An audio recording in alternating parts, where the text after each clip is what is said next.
చేరిద్ర వేగిరమే వినుటకురారండి ఓ సోదరులారా వేగిరమే వినుటకురారండి మేలు చేయక నీవు ఉండలేవయ్యా ఆరాధించక నేను ఉండలేనయ్యా మేలు చేయక నీవు ఉండలేవయ్యా ఆరాధించక నేను ఉండలేనయ్యా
యేసయ్యా యేసయ్యా యేసయ్యా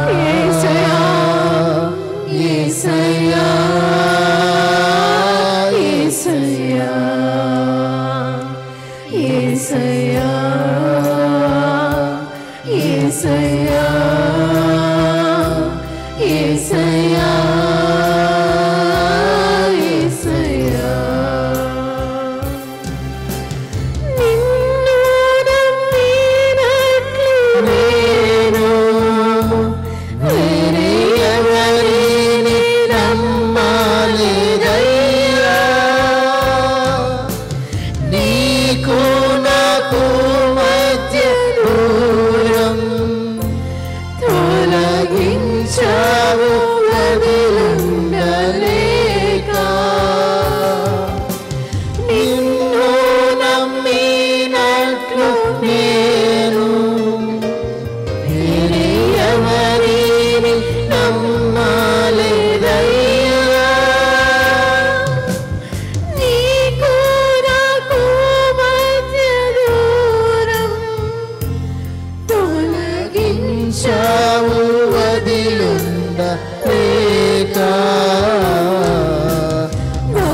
ఆనందం కోరేవాడా నాశలు తీర్చేవాడా ఆనందం కోరేవాడా నాశలు తీర్చేవాడా క్రియలున్న ప్రేమానిది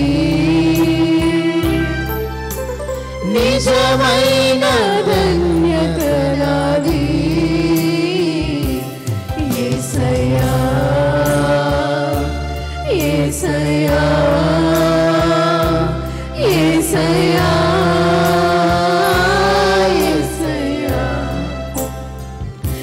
యేసయ్యా యేసయ్యా యేసయ్యా యేసయ్యా ఆరాధించే వేళలందు నీవు హస్తములు తాకాయి నన్ను పశ్చాత్తాపము కలిగి నాలో నేను పాపినని గ్రహించగానే ఆరాధించే వేళలందు నీవు హస్తములు తాకాయి నన్ను పశ్చాత్తాపము కలిగి నాలో నేను పాపినని గ్రహించగానే నీ వేళకు అలవాటయే నీ పాదముల్ వదలకుంటే నీ వేళకు అలవాటయే నీ పాదముల్ వదలకుంటే నా హృదయము నీతో అంది నీకు వేరై మనలేదని నా హృదయము నీతో అంది నీకు వేరై మనలేదని నా ఆనందం కోరేవాడా నాశలు తీర్చేవాడా నా ఆనందం కోరేవాడా నాశలు తీర్చేవాడా నీ వేళకు అలవాటయే నీ పాదముల్ వదలకుంటే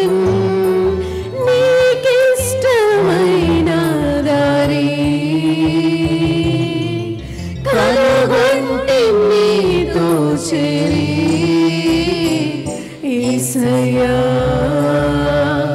యేసయ్యా యేసయ్యా యేసయ్యా యేసయ్యా యేసయ్యా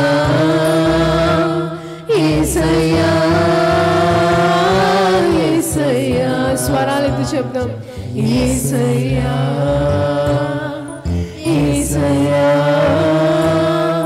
యేసయ్యా యేసయ్యా మరొకసారి యేసయ్యా యేసయ్యా యేసయ్యా యేసయ్యా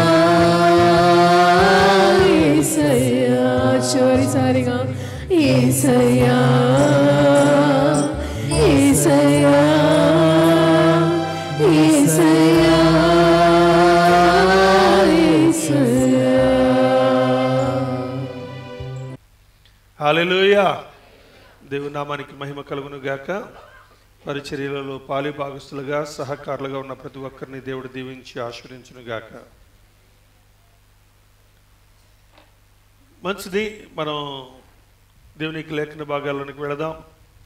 యెషయా గ్రంథం 55వ అధ్యాయము 3వ వచనంలోనికి వెళదాం. యెషయా గ్రంథం 55వ అధ్యాయము 3వ వచనం. చెవియొగ్గి నా యొద్దకు రండి, చెవియొగ్గి నా యొద్దకు రండి, మీరు వినిన ఎడల మీరు బ్రతుకుదురు, మీరు వినిన ఎడల మీరు బ్రతుకుదురు, నేను మీతో నిత్య నిబంధన చేసేదను, నేను మీతో నిత్య నిబంధన చేసేదను, దావీదునకు చూపిన శాశ్వత కృపను మీకు శాశ్వత కృపను మీకు చూపుదును. ఆమేన్. దేవునికి మహిమ కలుగును గాక. చెవియొగ్గి నా యొద్దకు రండి, మీరు వినిన ఎడల మీరు బ్రతుకుదురు, నేను మీతో నిత్య నిబంధన చేసేదను, దావీదునకు చూపిన శాశ్వతమైన కృపను మీకు చూపుదును. మన చెవులు ఉన్నాయి, అందుకే వాక్య భాగంలో యేసుప్రభువు వారు మాట్లాడుతున్నాడు కదా, చెవి గలవాడు వినుగాక అన్నాడు. అలాగనే ప్రకటన గ్రంథంలో చూస్తే భక్తుడైన యోహాను అన్నాడు కదా, ఆత్మ చెప్పుచున్న సంగతులు చెవి గలవాడు వినుగాక అన్నాడు. అంటే ఎందుకు ఈ మాట పలుమార్లు హెచ్చరిక చేయబడిందంటే, మీరు వినుడుకు మాత్రం విందురు కానీ గ్రహింపక విందురు. కొన్నిసార్లు మనం వింటాం, వాటిని విస్మరిస్తాం. కొన్నిసార్లు అంటాం ఇది నాకు కాదు అంటాం. మనకల్లా ఎప్పుడు ఏం నచ్చుతుందంటే, మనకు మేలుకరమైనది మాత్రమే మనకు నచ్చింది, కానీ మనకు హెచ్చరికతో కూడిన మాట ఎప్పుడు మనకు నచ్చదు. ఎందుకని అంటే, నన్ను దిద్దుబాటు చేసుకోమంటారేంటి అన్నట్టే ఉంటుంది తప్ప, నీవు దీవించబడతావు, నీవు ఆశీర్వదించబడతావు అంటే వింటాం తప్ప, నీవు దిద్దుబాటు చేసుకోమంటే ఈయనకి ఎవడు చెప్పాడు, అసలు ఏంటంట, ఎవరో చెప్పారు నా గురించి, అరే మార్చుకుందామనే దానికంటే దేనికి తావెక్కువిస్తున్నాం అంటే, నా మీద ఎవడో కంప్లైంట్ చెప్పాడనే దాని మీద దృష్టి పెడుతున్నాం తప్ప, నిజమే కదా నాలో ఉన్న లోపమే కదా, ఇది దేవుడు నాకు బయలుపరిచాడు కదా, దాన్ని దిద్దుబాటు చేసుకుందామని అనుకోవట్లేదు. అందుకే ఇక్కడ చాలా స్పష్టంగా చెప్తున్నాడు, చెవియొగ్గి నా యొద్దకు రండి అంటే నీవు ఆలకించే వ్యక్తిగా ఉండాలి, వినే వ్యక్తిగా ఉండాలి. కొంతమంది వింటుంటారు కానీ అది ఎడిపోతుందో తెలియదు. అంటే వినే స్వభావం లేదు, ఉన్నాం ఇక్కడే, కానీ మన శరీరం మాత్రమే ఇక్కడ ఉంటుంది, మన ఆత్మ ఎక్కడో వెడలిపోతుంది. అందువల్లనే అనేక సార్లు చేసిన ప్రకటనలు కూడా మనకు వినపడవు, చెప్పింది కూడా కొన్నిసార్లు అర్థం కాదు. అంటే ఇక్కడ వాక్యం చాలా స్పష్టంగా చెప్పింది, చెవియొగ్గి నా యొద్దకు రండి, మీరు విని ఎడల మీరు బ్రతుకుదురు. ఈరోజు నేను వాక్యాన్ని వినాలి అనే ఒక దృష్టి నీకు ఉండాలి. ఆ దృష్టితో నీవు దేవుని యొద్దకు రావాలి. దేవుని యొద్దకు వచ్చిన తర్వాత దేవుని దాసుని ముఖాంతరం నుండి దేవుడు నాతో ఏం మాట్లాడుతున్నాడు అనే దాని మీద నీ దృష్టిని నిలపాలి. అప్పుడు ఆ వాక్యం నీలో కార్యసిద్ధిని కలగజేసి నీలో గొప్ప పరివర్తన కలగజేస్తుంది. నీవు వినకపోతే దానివల్ల ప్రయోజనం ఏమి ఉండదు. నేను చెప్తాను, బైబిల్ గ్రంథంలో 2 వ్యక్తులు మనకు కనబడతారు. అబ్రహాము గారిని దేవుడు దర్శించి అబ్రహాం గారితో దేవుడు మాట్లాడినప్పుడు ఆ మాటకు సాకులు చెప్పకుండా, వెనుతిరిగి చూడకుండా, ఇప్పుడు కాదు అనే మాట చెప్పకుండా, దేవుని స్వరానికి లోబడి వెనువెంటనే బయలుదేరిన వాడు అబ్రహాం. దేవునికి మహిమ కలుగును గాక. అబ్రహాము విశ్వాసులకు తండ్రిగాను దేవునికి స్నేహితునిగాను ఉంచబడ్డాడు. ఎందుకంటే అబ్రహామును దేవుడు రాత్రి వేళ దర్శించి అతనితో మాట్లాడినప్పుడు ఆ మాటకు ఎదురు చెప్పక, దానికి సాకు చెప్పక, దాన్ని ప్రొలాంగ్ చేయకుండా, పోస్ట్ పోన్ చేయకుండా ఏదైతే తనకు చెప్పాడో దాని ప్రకారం నేను నీకు చూపించబోయే దేశానికి నీవు బయలుదేరు అనగానే తన భార్యను తను బయలుదేరి తనకు కలిగిన తీసుకుని బయటకు అడుగు పెట్టాడు. ప్రభు ఇప్పుడు ఎలా వెళ్ళమంటావు అని అనలేదు. తనకు చెప్పింది ఏదో విన్నాడు, దాని ప్రకారం నడుచుకున్నాడు. అందువలన అబ్రహాము గారు దేవునికి స్నేహితుడని పిలువబడ్డాడు. అంతేకాదు యావత్ భూమి మీద ఉన్న ప్రతి క్రైస్తవ విశ్వాసకి తండ్రి అని పిలువబడ్డాడు. దేవునికి మహిమ కలుగును గాక. అలాగున్నే నోవహుతో జలప్రళయము లేనప్పుడు, అసలు ఆకాశము వర్షము కురియకుండినప్పుడు, ఆకాశత్తుములు విప్పబోతున్నాను అని మాట్లాడి, నీవు నీ ఇంటి వారి రక్షణ కొరకు ఒక ఓడను సిద్ధం చేయి, నీవే నా దృష్టికి నీతిమంతుడుగా కనబడ్డావు అన్నప్పుడు, ప్రభువా 600 ఏండ్లు వచ్చాయి, నాకు ఎప్పుడు వర్షం చూడలేదు, ఆ వర్షం ఎలా కురుస్తుందో ఒకసారి చూపిస్తావా అని అడగలేదు. ఓ సూచక్రి చేయమని చెప్పలేదు. అదేమైనా 1 గంటలో తయారైపోయేటువంటి పడవ అది కాదే. కానీ దేవుని స్వరానికి లోబడ్డాడు, దేవుని మాటకు లోబడ్డాడు, దేవుని మాటకు విధేయత చూపాడు, చెవియొగ్గి ఆలకించాడు. ఆ మాటను ఆలకించి ఆ మాటకు విధేయత చూపినందువలన నోవహును అతని ఇంటి వారును రక్షించబడ్డారు. దేవుని మాటకు విధేయత చూపాలి. కష్టమే, అది దుఃఖకరమే కావచ్చు. అబ్రహాముతో దేవుడు మాట్లాడినప్పుడు, నీవు అత్యధికముగా ప్రేమించుచున్న నీ ఒక్కగానొక కుమారుడైన ఇస్సాకును నాకు దహన బలిగా అర్పించమనినప్పుడు అదేమి తేలికైన మాట కాదు. అది బహు కష్టతరమైంది. ఆ కష్టతరమైన దాన్ని చేయడానికి అబ్రహాం గారు వాయిదాలు వేయలేదు, లేకపోతే సంకోచించలేదు, లేకపోతే ఇది ఎలా జరుగుతుందని అడగలేదు. తనకు వినబడిన ఆ స్వరమునకు చెవియొగ్గి ఆలకించాడు, అడుగులు ముందుకు వేసాడు, విజయవంతమైన జీవితాన్ని జీవించాడు. దేవునికి మహిమ కలుగును గాక. అందుకే నేను అబ్రహాము దేవుడనని దేవుడు చెప్పుకోగలిగాడు. ఈ రోజున మన జీవితాలలో ఎంతవరకు దేవుని మాటకు లోబడే వారుగా ఉన్నాం, ఎంతవరకు చెవియొగ్గే వారుగా మనం ఉన్నాం, ఎంతవరకు మనం దేవుని మాటకు దేవుని చిత్తాన్ని నెరవేర్చేవారుగా ఉంటున్నాం. చెవియొగ్గి నా యొద్దకు రండి, మీరు వినిన యెడల మీరు బ్రతుకుదురు. బాలుడైన సమూయేలు దేవుని మందిరావరణంలో నివాసం చేస్తున్నాడు. రాత్రి అర్ధరాత్రి వేళ స్వరం వినబడుతుంది, సమూయేలు అని. కానీ విన్నాడా వినలేదా? విన్నాడు. చిత్తముని దాసుడు ఆలకించుతున్నాడు, సెలవిమ్మని కోరాడు. భవిష్యత్ ప్రణాళికను గురించి తెలియజేశాడు దేవుడు. వినినవాడు దీవెనకరమైన వాడు, వినినవాడు వర్ధిల్లేటువంటి వాడు. అందువలనే చెప్పాలంటే యెహోవా ప్రత్యక్షత అరుదైన దినములలో, యెహోవా ప్రత్యక్షత అరుదైన దినములలో దేవుని మాటకు చెవియొగ్గి ఆలకించిన సమూయేలు ఒక గొప్ప ప్రవక్తగా ప్రజ్వరిల్లాడు. దేవునికి మహిమ కలుగును గాక. ఇదిగో ఈ పట్టణంలో ప్రవక్త ఒకడు ఉన్నాడు అనేటువంటి విషయం వెల్లడి చేయబడింది. ఈ రోజున దేవుని మాటకు విధేయత చూపామా, గొప్ప ఆశీర్వాదాన్ని మనం సంపాదించుకోగలుగుతాం. అందుకే ఇక్కడ చాలా స్పష్టంగా చెప్పాడు, చెవియొగ్గి నా యొద్దకు రండి, మీరు వినిన యెడల మీరు బ్రతుకుదురు, నేను మీతో నిత్య నిబంధన చేసేదను, దావీదునకు చూపిన శాశ్వతమైన కృపను మీకు చూపుదును. దావీదుకు చూపినటువంటి శాశ్వతమైన కృప ఏంటి అంటే, అతని సంతతి వాడు నిత్య రాజ్య పరిపాలకుడుగా నిలిచి ఉంటాడు అని అన్నాడు. ఆ నిత్య రాజ్య పరిపాలకునిగా ఉండేటువంటి వాణినిగా ఈ శరీర సంబంధమైనటువంటి మనుషులలో ఎవరి వలన కావడం లేదు. దావీదు సంతతి వారైనటువంటి సమూయేలు, సొలొమోను కావచ్చు, ఆసా కావచ్చు, హిజ్కియా కావచ్చు, లేకపోతే యెహోషాపాతు కావచ్చు, ఎందరు ఉన్నా వారందరూ కూడా తొలగిపోతున్నటువంటి స్థితి కనబడుతుంది. అందుకే దావీదు వంశావళిలో యూదా గోత్రములో నజరేయుడైన యేసు శరీరధారి అయి జన్మించి ఆయన నిత్య రాజ్య పరిపాలకుడుగా ఉండునట్లు ఆయన అనుగ్రహించబడి ఆయన నేటికి నిత్య రాజ్య పరిపాలన చేస్తూనే ఉన్నాడు. శాశ్వతమైనటువంటి వాగ్దానాన్ని, దావీదుతో చేసిన వాగ్దానాన్ని స్థిరపరచడానికి మహిమాయుక్తమైనటువంటి క్రీస్తుని ఈ లోకానికి పంపించి ఆయన ద్వారా శాశ్వతమైన రాజ్య పరిపాలన చేయడానికి అధికారమును ఆధిపత్యమును కలిగినటువంటి వారిగా ఇదిగో ఈ గ్రంథమును విప్పుటకు ఎవరు ఉన్నారంటే ఇదిగో ఆయన కనబడుతూ ఉన్నాడు. లోక పాపమును మోసుకుని పోయిన దేవుని గొర్రెపిల్ల ఆ జీవ గ్రంథాన్ని విప్పుటకు జయించిన వారిగా కనబడుతున్నాడు. దేవునికి మహిమ కలుగును గాక. కాబట్టి ఈ ఉదయకాలపు వేళ దేవుని సందర్భంలో ఉన్నటువంటి మనము ఏ విధమైన చెవులు కలిగిన వారుగా ఉన్నాం, ఏ విధమైన వినికిడి కలిగిన వారుగా మనం ఉన్నాం, మన జీవితాల్లో దేవునికి ఎంతవరకు లోబడుతున్నాం. అందుకే కీర్తన ఆదికాండం 17వ అధ్యాయం 7-8 వచనాల్లో చెప్పబడుతూ ఉంది. ఆదికాండం 17:7-8 వచనాలు.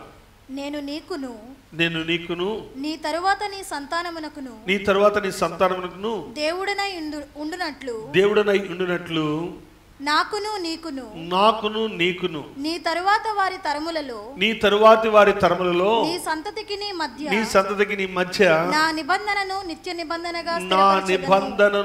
నిబంధనగా స్థిరపరచెదను. నీకును నీ తరువాత నీ సంతతికి నీవు పరదేశివై ఉన్న దేశమున అనగా కనాను దేశమంతటిని నిత్య స్వాస్థ్యముగా ఇచ్చి వారికి దేవుడనై యుందునని అతనితో చెప్పెను. దేవునికి మహిమ కలుగును గాక. ఎవరు ఆయన మాట వింటారో వారితో దేవుడు నిత్య నిబంధన చేస్తూ ఉన్నాడు. నీ తరువాత వారి తరములలో నీ సంతతికి నీ మధ్య నా నిబంధనను నిత్య నిబంధనగా స్థిరపరచుదును. నీవు దేవుని మాట వినే వ్యక్తిగా ఉన్నావు అనుకోండి, నీ తర్వాత నీ సంతతి వారికి కూడా ఆ దీవెన కలుగుతుంది. నీవు వినలేదనుకోండి, ఆ దీవెన నీ సంతతికి కూడా కలగకుండానే పోతా ఉంది. అంటే నీవు మాట వినటం ఎంత శ్రేష్టమైంది.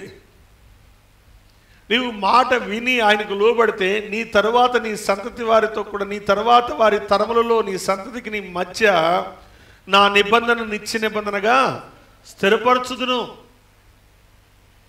అంతేకాదు కనాను దేశం అంతటికి నిత్య స్వాస్థ్యంగా ఇచ్చి వారికి దేవుడిని అయిందునని అతనితో చెప్పను. ఇక్కడ అబ్రహాము గారితో మాట్లాడుతున్నప్పటికీ ఇక్కడ చేరిన మనతో కూడా ఆయన మాట్లాడుతున్నాడు. నీవు ఆయన మాటను శ్రద్ధగా విని, ఆయన మాటకు లోబడి, ఆయన ఆజ్ఞను గైకొని, ఆయన చిత్తానుసారంగా నడుచుకుంటే ఆ నిత్య కనాను దేశం ఏదైతే శాశ్వతమైన పరలోక రాజ్యం కొరకు ఎదురు చూస్తున్నామో ఆ నిరీక్షణ కలిగిన పట్టణమును స్వతంత్రించుకున్నట్లు ఇవి మాత్రమే కాదు, నీ సంతతి వారికి కూడా దాన్ని అనుగ్రహింపచేసి వారికి దేవుడిగా ఉండటానికి దేవుడు నిబంధన చేస్తున్నాడు. అందుకే మరలా మాట్లాడుతున్నాడు. కీర్తన 78వ కీర్తన 1వ వచనంలో అంటాడు, నా జనులారా నా బోధకు చెవియొగ్గడి, నా నోటి మాటలకు చెవియొగ్గడి. ఎందుకు పలుమార్లు దేవుడు హెచ్చరిక చేస్తున్నాడంటే మనలో రూపాంతరత కావాలని దేవుడు ఆశపడుతున్నాడు. మనం కూడా పిల్లలు చెప్తుంటాం 1-4 సార్లు. ఏమో 1-4 సార్లు చెప్తున్నామంటే నా జాగ్రత్త నాది, నీ మీద ఉన్నటువంటి ప్రేమ అటువంటిది, నీ మీద ఉన్నటువంటి అనురాగం అటువంటిది, బిడ్డల మీద తల్లిదండ్రులకు ఉన్నటువంటి అనురాగం అటువంటిది. అందుకే జాగ్రత్త జాగ్రత్త జాగ్రత్త జాగ్రత్త అని హెచ్చరిక చేస్తున్నారు. అందుకే సర్వశక్తిమంతుడైన దేవుడు అంటున్నాడు, నా జనులారా నా బోధకు చెవియొగ్గడి, నా నోటి మాటలకు చెవియొగ్గడి. నీవు చెవియొగ్గి ఆలకించాలి. విన్నాను అంటే కాదు, వినిన దాని ప్రకారం జీవించడం ప్రారంభించాలి.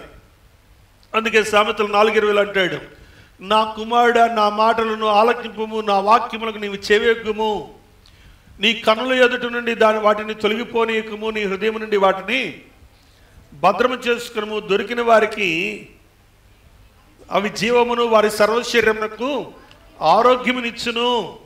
నీ హృదయంలో నుండి జీవజలధారులు బయలుదేరును కాబట్టి అన్నిటికంటే ముఖ్యముగా నీ హృదయమును భద్రముగా కాపాడుకును. నీవు దేవుని స్వరాన్ని విని ఆయన మాటను ఆలకించి ఆయన వాక్యములకు చెవియొగ్గి నీ కన్నుల ఎదుట నుండి వాటిని తొలగిపోనివ్వకుండా జాగ్రత్తగా కాపాడుకోవాలి. అలాంటి తరము నేటి దినాల్లో ఉందా అంటే ప్రజలట దురద చెవులు గలవారుగా ఉన్నారు అని చెప్తుంది లేఖనం. సర్వశక్తిమంతుడైన దేవుడు అంటున్నాడు, నా మాటకు చెవియొగ్గి నాకు ఆలకించండి, నా వైపు తిరగండి, నా వైపు మళ్ళుకొనండి అని ఆయన చెప్తుంటే మానవుడు ఏం చేస్తున్నాడంటే దురద చెవులు గలవాడై తనకు అనుకూలమైనటువంటి బోధకల్లే తను తిరుగుతున్నాడు తప్ప దేవుని వైపు తిరిగిన వాడు తక్కువ మందే. ఎందుకని అంటే ఈ కాలంలో దుర్బోధలు అధికమైపోతూ ఉన్నాయి. రోజు రోజుకి దుర్బోధలు అధికమైపోయాయి, అబద్ధ ప్రవచనాలు అధికమైపోయాయి, అధికమైనటువంటి మోసపూరితమైన దర్శనాలు అధికమైపోయాయి. ప్రజలు తమకు అనుకూలమైనటువంటి వాటి వైపే త్రిప్పబడుతున్నారు తప్ప దేవుని వాక్యమునకు లోబడనాలని వారుగానే తయారవుతున్నారు. అది ఈరోజు మాత్రమే కాదు, ప్రవక్తల దినాలలో సైతం అదే దినాలు కనబడతా ఉన్నాయి. ఇంకా వాక్యం చెప్తా ఉంది, ప్రభువైన యేసుక్రీస్తు వారు ఈ లోకంలో ఉన్నప్పుడు యోహాను సువార్త 10వ అధ్యాయం 27వ వచనంలో అంటున్నాడు. యోహాను సువార్త 10వ అధ్యాయం 27వ వచనం, నా గొర్రెలు నా స్వరము వినును, నా గొర్రెలు నా స్వరము వినును, నేను వాటిని ఎరుగుదును, నేను వాటిని ఎరుగుదును, అవి నన్ను వెంబడించును, అవి నన్ను వెంబడించును, నేను వాటికి నిత్య జీవము నిచ్చుచున్నాను గనుక, నేను వాటికి నిత్య జీవము ఇచ్చుచున్నాను గనుక అవి ఎన్నటికి నశింపవు, అవి ఎన్నటికి నశింపవు. దేవునికి మహిమ కలుగును గాక. నా గొర్రెలు నా స్వరాన్ని వినును, నేను వాటిని ఎరుగుదును, అవి నన్ను వెంబడించును. ఈరోజు నీవు దేవుని స్వరాన్ని, దేవుని వాక్యాన్ని విని వాక్య ప్రకారము ప్రవర్తిస్తుంటే నీవు దేవుని గొర్రెవై ఉన్నావు. ఒకవేళ నీవు వాక్యాన్ని వినక, వాక్యానికి లోబడక, వాక్యానికి నీ మనసుని ఇవ్వక, వాక్యానికి నీ హృదయాన్ని ఇవ్వక, నీవు నీ ఇష్టానుసారముగా బ్రతుకుతున్నట్టయితే, దేవుని వాక్యమునకు లోబడకపోతే నీవు దేవుని యొక్క గొర్రెవు కావు. దాంట్లో సందేహం లేదు. నా గొర్రెలు నా స్వరము వినును. ఈరోజు ఆ స్వరం నీకు అవసరం. దేవుని స్వరాన్ని ఆలకించే స్వభావం నీలో అవసరం. నీవు మళ్ళుకోవాలి. అది ఎంతో ప్రయోజనకరమైంది, దీవెనకరమైంది, రక్షణకరమైంది. దాని గురించి అంటున్నాడు, నిత్య జీవం వాటికి అనుగ్రహింపజేస్తున్నా అన్నాడు. ఈ రోజున ఆ నిత్య జీవాన్ని నీవు పొందుకోవడానికి నీవు యేసు వైపు మళ్ళుకునే వ్యక్తిగా ఉండాలి. దేవుని సన్నిధానంలో ఉన్నటువంటి మనము దైవ చిత్తానుసారమైనటువంటి నడవడికను కలిగి దైవ చిత్తమునకు లోబడిన వారమై ఉన్నామా లేదా చూసుకోవాలి. నేను వాటికి నిత్య జీవమునిచ్చుచున్నాను కనుక అవి ఎన్నటికి నశింపవు అని అన్నాడు. నీ జీవితంలో ఎన్నడూ శాపగ్రస్తమైనది నీ దగ్గరికి రాదు. ఎప్పుడు రాదు?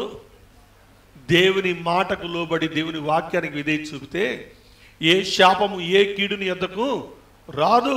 వాటన్నిటిలో కూడా విజయాన్ని, అత్యధికమైన విజయమును కలగచేవాడు ఆయన. ప్రతి కీడును ఆశీర్వాదకరంగా మార్చేవాడు ఆయన. ప్రతి శాపమును దీవెనగా మార్చేవాడు ఆయన.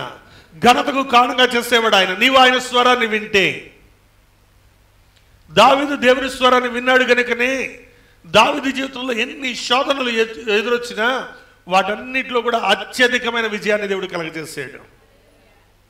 అందుకే దావీదు అన్నాడు, నా వ్రేళ్లకు యుద్ధము నేర్పిన వాడు యెహోవాయే. ఏ సంఘ సహవాసానికి వెళ్ళని వారికి మా ఆహ్వానం. ప్రార్థనా సమయాలు: ఆదివారం ఉదయం 6 గంటల నుండి 8 గంటల 30 నిమిషాల వరకు, రెండవ ఆరాధన ఉదయం 11 గంటల నుండి మధ్యాహ్నం 1 గంట 30 నిమిషాల వరకు. ఉపవాస ప్రార్థన ప్రతి నెల 1, 2, 3 తారీఖులు మరియు ప్రతి శుక్రవారం ఉదయం 11 గంటల నుండి 3 గంటల వరకు. మీ ప్రార్థనా అవసరతల కొరకు holy lord Pentecost church, park road, 5వ లైన్, మంగళగిరి. ఫోన్ 08645 232271. సెల్ 73967 96779.